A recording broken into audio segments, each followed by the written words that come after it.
വിരലടയാളമോ മറ്റു തെളിവുകളോ അവശേഷിപ്പിക്കാതെ രക്ഷപ്പെട്ട പ്രതിക്ക് വില്ലനായത് CCTV. മോഷണം നടന്ന് 5 ദിവസത്തിനകം പ്രതിയെ പിടികൂടാനായത് ഗുരുവായൂർ പോലീസിന് പൊൻതൂവലായി.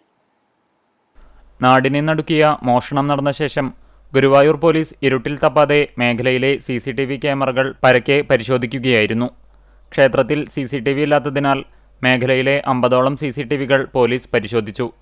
ഇതിൽ പല ഭാഗങ്ങളിലൂടെ സ്കൂട്ടറിൽ പോകുന്ന സുഹൈലിന്റെ ദൃശ്യങ്ങൾ ലഭിച്ചു. മുഖവും വാഹനത്തിന്റെ നമ്പർ പ്ലേറ്റും വ്യക്തമായിരുന്നില്ല. പൊന്നാനി വരെ പലയിടങ്ങളിൽ നിന്നായി പോലീസ് ദൃശ്യങ്ങൾ ശേഖരിച്ചു.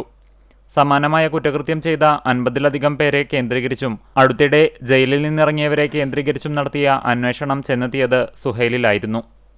മോഷണം നടക്കുന്നതിന്റെ തലേന്ന് വൈകിട്ട് ക്ഷേത്രത്തിലെത്തി പരിസരം വീക്ഷിച്ചിരുന്നു. ക്ഷേത്രക്കുളം നിർമ്മാണം നടക്കുന്നതിനാൽ ഓഫീസിൽ പണം സൂക്ഷിക്കുന്നുണ്ടെന്ന് ഉറപ്പിച്ചു.